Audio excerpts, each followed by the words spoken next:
you might have a student enrolling just for one subject, but ASQA has actually made it very clear that they expect everybody to do an LLND. And sometimes that is ridiculous. You might have somebody enrolling, they've done extensive IELTS testing, etc., etc. I guess our call on that is that, as long as you can show that a student, can meet those requirements, it will be up to ASQA how this is actually decided, but as long as you can show a student can meet those requirements, there may be several ways to go about that. And we'll have to see how ASQA really interprets that over time, although they have been presenting that they expect everyone to complete some kind of LLND assessment.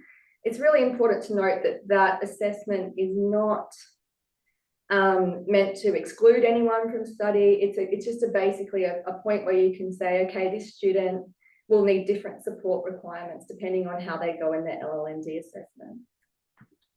For short courses, it just needs to be fit for purpose. So it might be something like you might do a very simple LLND for a student that's just doing a single subject. And that can be something that you add into the enrolment process. Thanks, Leonie. I'm back now. Oh, hi, Sally. Is there anything else you want to add around? I just talked a little bit about LLND for short courses and international students. Is there anything else you want to add there, Sally? I don't think so. If you talked about, the LND in terms of international students, I definitely think that that's an area that we're going to see. It'll be really interesting to see how that plays out. What would be your call on that, Sally? I was just saying that, we're going to see a lot of providers, even though ASQA said they expect everyone to complete one, it doesn't necessarily make sense in every case, especially if you've got people who are university educated doing a course, etc., or people who've got, extensive IELTS testing, that type of thing. Yeah. What would be your call on that? Well, I mean, with language and literacy, I definitely feel that IELTS covers language and literacy. And then I guess if your entry requirements specified that students had to have, say, mathematics up to at least year 10, then, in my opinion, that would cover it. But I've also, I think we may have talked about this, but I was at a conference where a former ASQA auditor, David Garner, that, many of you will know, said that he still thought that LLN assessments needed to be administered. Yeah, we definitely have heard that from ASQA. It'll be very interesting to see how they actually make judgments on this over the. I think the key word there as well is also that that it's depending on the training product requirements too. Yeah, absolutely. I was mentioning that for a single subject or a single unit, it wouldn't make sense to do an extensive LLND assessment. No, just a very simple one, I think. Yeah. Okay, we'll go on to the next one. Over to you, Sally. Okay. Just on the new digital requirement in the revised standards. Yes. Sorry. I'm sorry about we've had a lot of wind in my area and it's really affected the internet. So I've had to move into the house instead of my office. Sorry about that, everybody. So I mean, basically, obviously in the old standards, there wasn't even a reference to LLN. And now we're kind of looking at LLN and digital. So essentially, I mean, I guess digital literacy can be interpreted in different ways, but any student probably who undertakes a course has to be digitally literate. You were saying this morning, weren't you, Leonie, that you have had students who don't know how to turn computers on. So, if they're doing assessments, they will have to be digitally literate. But obviously it depends on the course as well. And I guess you would find if you had students who are enrolling into an IT, naturally, because they want to do that, they'll be digitally literate. But then if it's a course that, you know, like say it's like licensed to operate a forklift or whatever, you know, probably the main literacy they need would be the actual completion of the assessments, probably the knowledge questions. Some of it would be observed, of course. Yeah, absolutely. I might actually just bring up, because we have actually developed, Sally, some initial LLND assessments. Yeah, someone's actually just put a question in there in the chat about what would you call a simple LLN assessment for, say, a one day first aid course. I mean, I've always wondered, you know, if you could put in an enrolment form, you know, do you have the capabilities to can you use a computer? You know, do you have the capabilities to read and write? But so you could put that in your enrolment form, or you could just add a real few simple questions. So Leone's shown you one that's actually been developed for a Cert 3 in carpentry, and you would just basically have, you know, a lot less questions. And, you know, we're really trying to find the balance here, aren't we, between operational and satisfying requirements, because you have to spend a lot of time with students, you know, for a one-day course, which you're probably not charging very much for. You know, that's tough. So as I said, you could think about having some few basic questions in your enrolment form for that. And Leone's showing you some, this is a full LLND kit, which would be kind of appropriate for, you know, a course like this that might be a year or two. And, you know, obviously it steps through all the ACFS requirements, reading, writing, numeracy, and so on. But we've now included this section there at the end that you can see around digital literacy. So Leonie, do you want to just read out a couple of the types of questions that are being asked there? Yeah, so it's quite, you know, it's quite basic things. You're wanting to, you know, you're testing that the student can access an email, download and install an app, access a link sent to them by an assessor, and use a screen share function. So, you know, it's those types of skills that they'll need, you know, to take part in their studies. So it's not, you know, it's nothing, you know, they don't need to know how to rebuild a computer or write code or anything like that. It's just, it's what they need to successfully complete their studies. Yeah. Thanks, that's great. Yeah, so if anyone's interested in any of those kits, please let us know. And someone's talked here about LLN robot. Yeah, that's really good. That's a good system.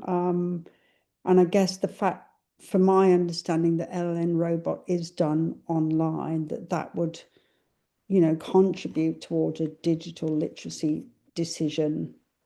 Yeah, absolutely. As I say, I think one of the most important things is that, you know, with the outcome standards, the focus is on the RTO demonstrating how they ensure what they need to ensure. So as long as you've set out clearly in your procedures what you're going to do, and you've got a rationale for that, strictly speaking, that should be acceptable. Yeah, absolutely. So, for example, in your training and assessment strategies, you could put your rationale there about what kind of language literacy and digital assessment you were going to do and why. So, say with your TAS for your first aid course, you could say that we're just testing this through a, you know, we're putting some questions in the enrolment form because we feel that, I mean, for first aid, mostly students are observed, but they've obviously got to do quite a lot of knowledge questions. But even that, you know, if you've got it set up as multiple choice, then it's digital literacy would be important with that, but they don't have to write. So yeah, that's a good place to probably put it in the training and assessment strategy. Yeah, great.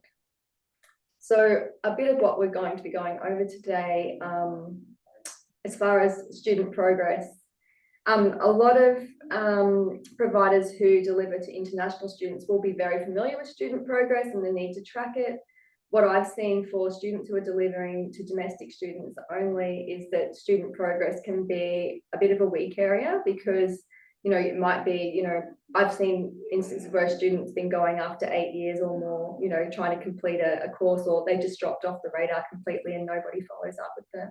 And I think that's really common when it's, you know, that doesn't happen in the CRICOS registered provider space, because we've got such strict requirements around when the student completes their course. But for domestic providers, this will definitely be something to have a look at, and make sure you have got things in place to monitor your learner progress, and to also support students who are at risk of not completing or achieving competency. RTO Works has always included a student progress policies and procedures around student progress in-house support packs. But definitely a time to look at this if it hasn't been on the radar and you're delivering to domestic students exclusively. Thanks, Leonie. Sally, I'll get you to talk about the next section of our webinar, the student wellbeing, diversity and access.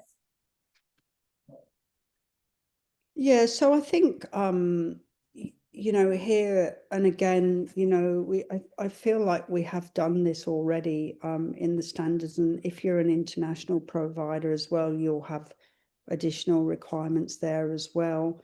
So really, you know, we're looking at like how you identify student needs. So that could be something that you do during the course entry progress by asking students if they do have specific support needs. It could also be something that comes up once they're enrolled with you. And obviously their needs will be very varied. They can to do with disability, language, cultural background. Something important there as well is that the new standards do reference the disability standards as well. So make sure that you've had a look at those too. In terms of support services, something that people often talk about is, oh, you know, what is my responsibility in the types of services that I provide? And so obviously you will have some internal services, which can be many and varied, you know, one-to-one support by the trainer and assessor, other support staff. You might say if you're an ELICOS provider, you would need to have a counsellor, so you would have an in-house counsellor. But you know, say if you're just a domestic provider, then you know, you're not necessarily obliged to offer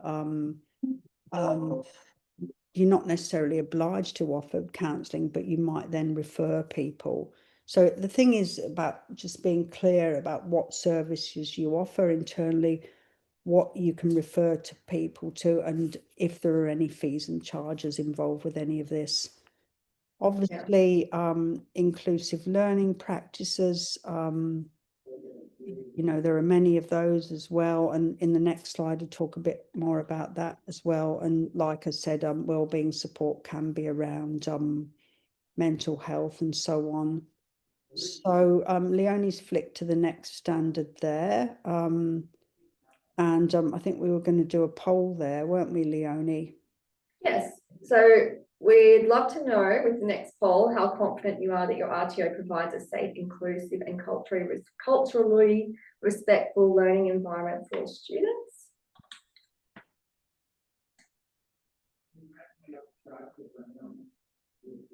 And it looked like from the last poll, a lot of you were quite confident that you do have good support mechanisms in place, which is great to know.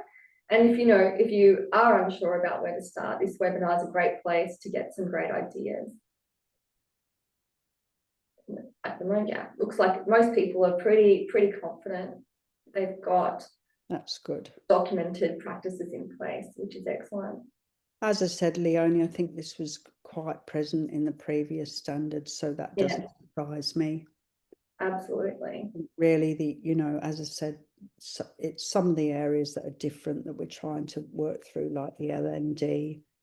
Yeah, absolutely. And something is mentioned for the first time in the revised standards for RTOs is the need to foster a culturally safe learning environment for First Nations people, but also, you know, obviously we want to foster a safe and inclusive learning environment for everybody. But the First Nations people have been also specifically mentioned. So it's something to consider in how you deliver. And we have certainly received questions around, you know, I don't have any First Nations people studying with me. And, you know, the conversation Sally and I had this morning is you don't ever know when you will have someone studying with you. You don't know who's going to walk through your door tomorrow. And, you know, a lot of First Nations people also, you know, can look absolutely anyway, and you know they don't have to declare to you whether they are First Nations people or not. And also it's the intent behind this legislation is that there's a safe place, you know, culturally safe place for everyone with a specific reference to First Nations people. So it's an interesting one to look at, and there's a lot of places that are actually providing training in this area at the moment, which we'll probably see a lot more of. I will go over that in a bit more detail in another slide. But it's certainly something to consider in your RTO, whether you feel like it's currently relevant to you or not. It's a new requirement that has come in. And so it's about having it in your procedures, but also having ideas about how you can actually you know, build in that culturally safe learning environment for First Nations people. So you came up with a few ideas, didn't you, Leonne? Yeah, and we'll go over a few of those ideas in a moment. We've got a few ideas for both of these performance indicators for you, because obviously where you see performance indicator, you need to think evidence. So what evidence could I show ASQA that I'm meeting these performance indicators? So Sally, I'll hand over to you to go over some of the possible implementation strategies you could do for the first area. Yeah, I mean, obviously there are many and varied. So some ones that spring to my mind is, you know, things like inclusive training design. So using accessible formats. If you're using, you know, in your learning materials, providing diverse learner examples and scenarios. Obviously making sure that all your policies and procedures support all the different types of learners that you have, making sure that people also, your students, you know, feel that there's a safe reporting mechanism for them to get in touch with you about any issues that have happened that they're not happy with, say if they've been harassed or bullied. A popular one these days for PD is mental first aid. So that would be PD for your you know, for your trainers and assessors, but it could be for your support staff and others as well. And in the next webinar we do talk about the vet workforce, and something that really interesting as well is that there is a requirement now for all staff to do PD, not just trainers and assessors. So something like these kind of training, like mental first aid, could be really good. So that's just a few ideas. And just one more thing, you know, flexible learning. Obviously, it depends what type of provider you are. Obviously, if you're an international provider, you can't be so flexible there because of the rules around that. But you can, if you're not, you can make blended learning approaches something that you offer as well. So there's so many ways of doing that. That's great. I think our next slide goes over. So this is a list of some of the different evidence you could look at, some ideas to get you thinking about how you might be able to do this in your own RTO. Do you want to speak about a couple of those, Sally, about a bit more detail about what we could use as evidence? So something that we have in our RTO management system is a policy and procedure about student support, and that would pick up student support right from the beginning to the end. So for example, yes, you know, seeking to find out about student support needs during the course entry process, as well as then picking up student needs once they start. And you could have a support policy and procedure, but associated documents like a student support plan, which you could then keep a record of the student support that you provide to specific students as well. Or you can do notes on student files. They're just a couple of ideas that come for me. I mean, that's kind of yeah, your policies and procedures are always so important. Absolutely. And with, you know, I would say when you do make, you know, you do implement some kind of support strategy for a student, it's great to have a log of that, because sometimes it can get to audit or get to a time when you really need that information. You can't remember the name of the student that you did that support plan for. So having a log of that information so you know exactly what student file to go back to get your evidence can be really helpful. Okay, and for the next performance indicator, the work we'll need to do around First Nations community engagement and support and making that space culturally safe. There's, you know, you can form relationships with a First Nations community group in your area. You know, I think the key with these things is trying to make those relationships as genuine as possible. You know, say, you know, you can reach out and say, you know, can we have someone come out and share something with us? You know, what can we do to make sure this is a culturally safe space for First Nations people? Some places may adopt acknowledgement to country at the beginning of the class. You know, there's all different things that you might implement once you've had that contact with somebody who can support you to, you know, how to set up that culturally safe space. The people who will best know how to do that will be First Nations people, I would say. And a little later, we do have a few links to different places you can go to get that support. And of course, you know, if you do form any kind of relationship with the First Nations community group, etc., keep documentation of that, because obviously, you know, you do need to collect evidence of these things to be able to show ASQA if needed. Thanks, Leonie. And this is this slide goes through, you know, something you can refer back to for different evidence you can refer to. We probably have to go a little bit fast here, but yeah, definitely signed MOUs or agreements, meeting minutes. So, you know, if you have a meeting in your organisation about this subject, definitely take note of that. Training records for all your staff if they do participate in any kind of cultural safety training. And, you know, if you make changes to your courses or anything like that, making sure you're making note of that and you can produce evidence of that.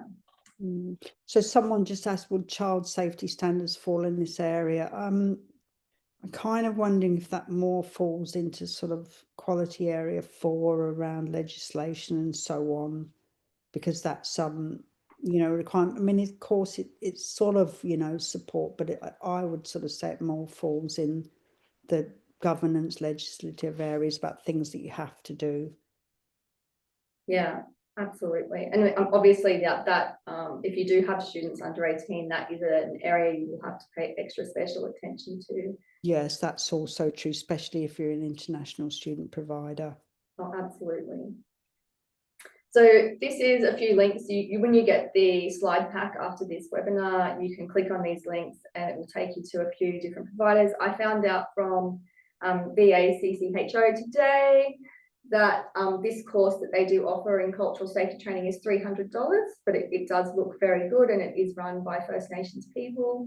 SBS does cultural safety training, which is around $50. You can go on their website. This is a free resource I found here, and VELG is also doing training very soon, I think at the end of this week, or yeah, very soon they'll be delivering cultural safety awareness training as well. So it's a good time to have a look at these things.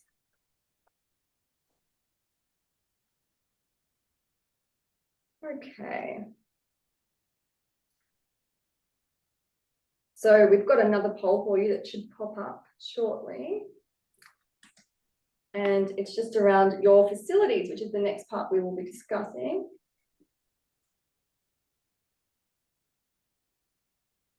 Oh. Great. So yeah, that should be up ready for you guys to answer. Sally, do you want to share a bit about what we're seeing from ASQA at the moment in audits around facilities and equipment? Even under the previous standards, this was obviously a big area that ASQA focused on, but there'll be things relevant to the revised standards as well.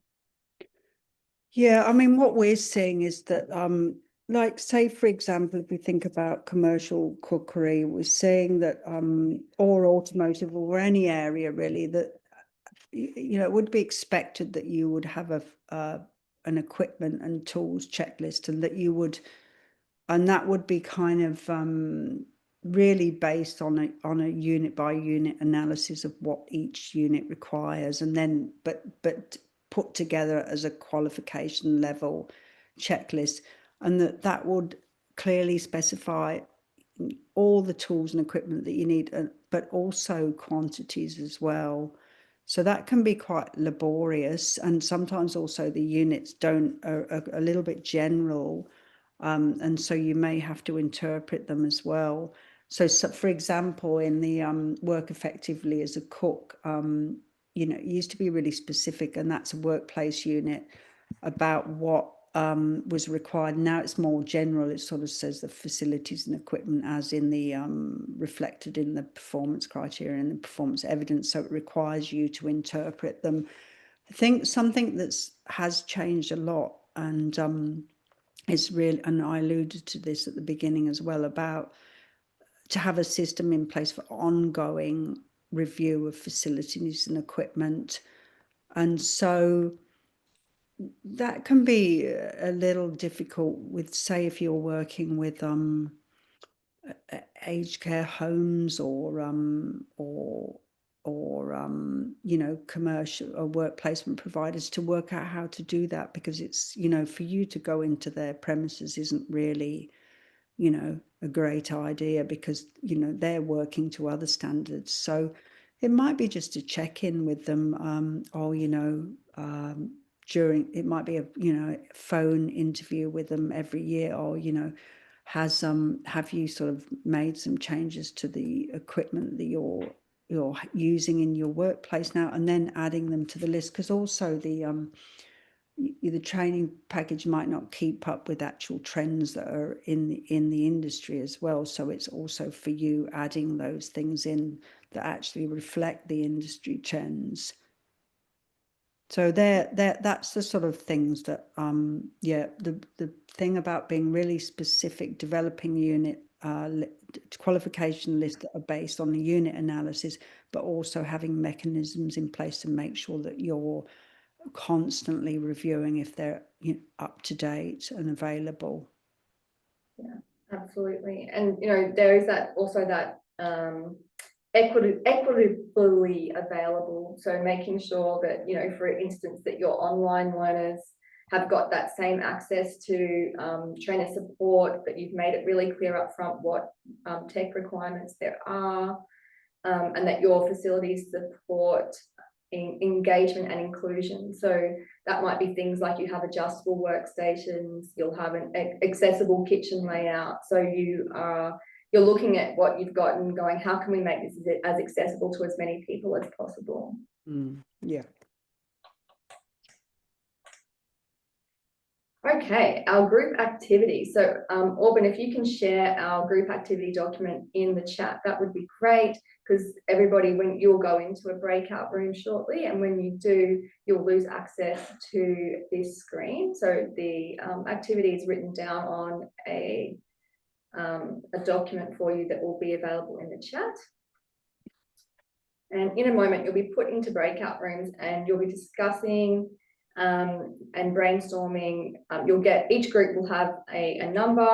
There'll be about 3 groups, and you'll discuss as a group what the support challenge is for your group. So just when you're trying to work out what group you are, it should be in your breakout room. It will show what number you are, and then you'll know what activity is relevant to you, which scenario is relevant to you. And you'll each be working on in your groups on a different scenario. You'll look at the support challenge and then identify what that is, come up with 2 practical solutions you'd implement, discuss, would your RTO have sufficient resources to address this, and if not, what's missing, and what kind of evidence could you provide that this support occurred once you had put it in place. So hopefully you'll be going into breakout rooms in a moment.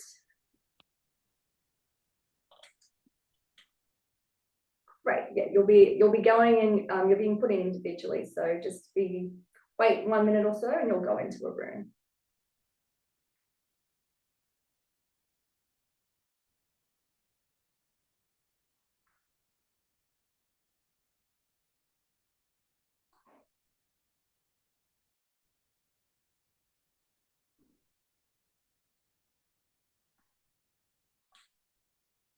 Okay, we're just giving everyone 30 seconds to come back in from the breakout rooms.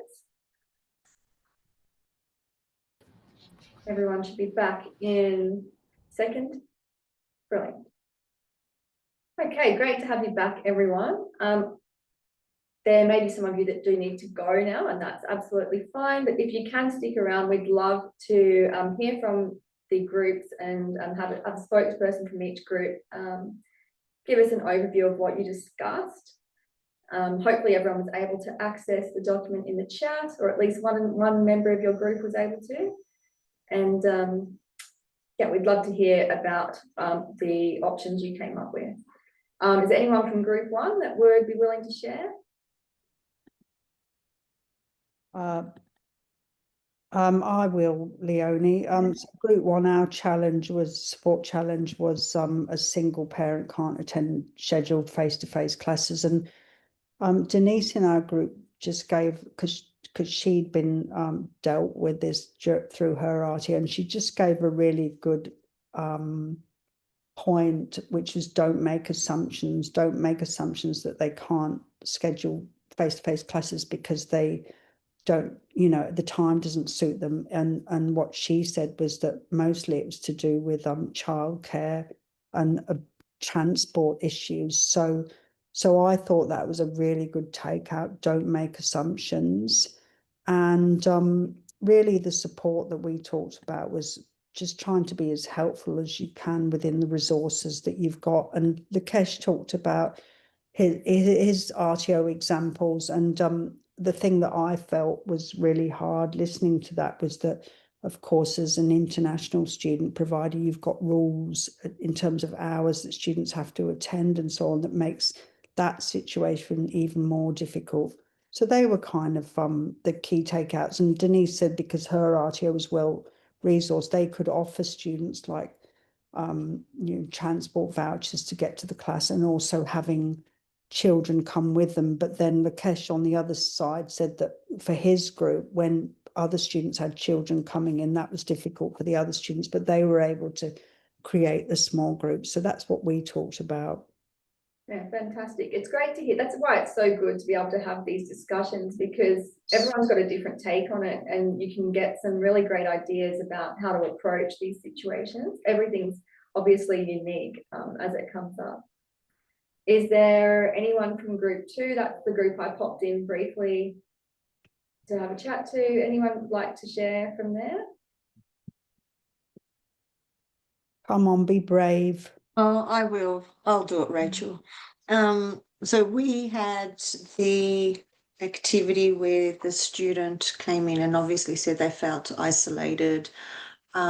So one of the things that we discussed was about having perhaps like a bit of an informal discussion, what are some of your interests, what they enjoy doing, and then looking at some of the facilities and whatnot that is around to try and get them out. Rachel also mentioned perhaps forming a little bit of a study group whereby they can connect with other students as well. And one of the examples I gave is we had a student that travelled from interstate to Victoria, and we had our student support officer. They had a list of different activities, whether it was cultural activities or community groups or what's out in Melbourne sort of thing, and try and get them to come out and explore, probably doing buddying with other students as well. And the way we would document it is obviously on a file note or via email correspondence.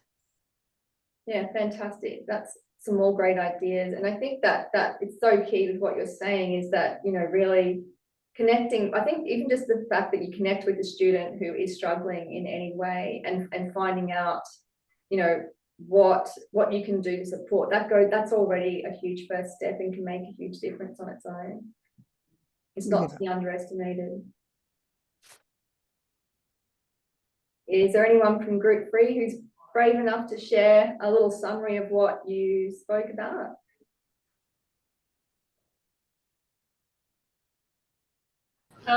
Yeah, I'm happy to share. Thank you. So Our group focused on the learner disclosing that they have reading level barriers. So the challenge here was trying to make sure that we're able to get the key information to the student, including learning materials as well as assessment materials.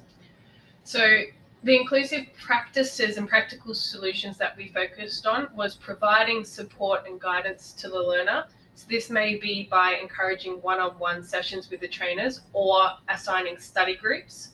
The RTO could provide LLN support training to be able to assist them to improve their reading skills, or otherwise refer to services such as the reading writing hotline, which can obviously improve their reading skills.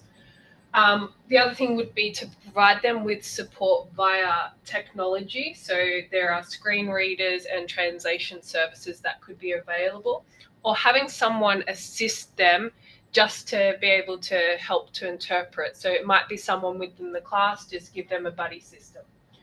The other thing that we do is customize the learning and reading materials. So making sure that they are actually accessible to screen readers, and perhaps even providing video materials instead. We'd also be able to implement reasonable adjustment type practices to the assessments. And as far as our current resources, they are sufficient. We do provide all of that already, but we also have documented forms that we use and case files to ensure that everything's done. And we focused on continuous improvement as well within our services. So if there's ever anything that needs improving, we would document and review that too. Yeah, and that's a fantastic point about continuous improvement, because that's another way you can document what you've done, to meet a support requirement, and to show that you're killing two birds with one stone essentially. So that's a great point. And I think it's that you never know what support you might need to provide. You won't have everything written down, and that's not what the intent of the revised standards is. It's I've been in situations where, it turned out a student needed everything printed on yellow paper, and then they could read it because their dyslexia was an eyesight, very eyesight related, and a certain colored paper made it so much easier for them to read. So we printed everything on yellow paper. So you're not going to necessarily know you're going to need to do something like that, or for another student, it might be another color of paper, or there's a whole range of things. And it's just really important to approach that student and find out what you can do to support and go from there. So yeah, I really appreciate what everyone shared. I think that's the real value of having those breakout rooms is getting to hear those ideas and finding out things that you might not have thought about before, because it's something that comes with experience a lot of the time. So we've got about 5 minutes left for questions. If there's we did answer a few throughout the presentation, but there probably will be some questions from some of you. So I'll probably, this was just a summary of what we've been through today, which you're all aware of. And if we can use the last few minutes to cover any questions that you might have. So feel free to unmute, or you can type them in the chat as well.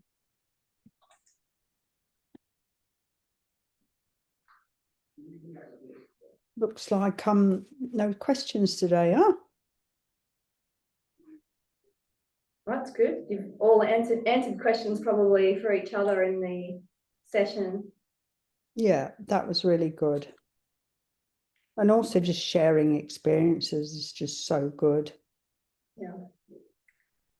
And we do have the next webinar in the series, which is webinar 5, which will be presented by myself and Brooke Lombard, our managing director. So Sally will be on a cruise next webinar, which is well deserved. And Brooke is an excellent person to participate in that webinar, being our managing director. She is an expert on very competent teams.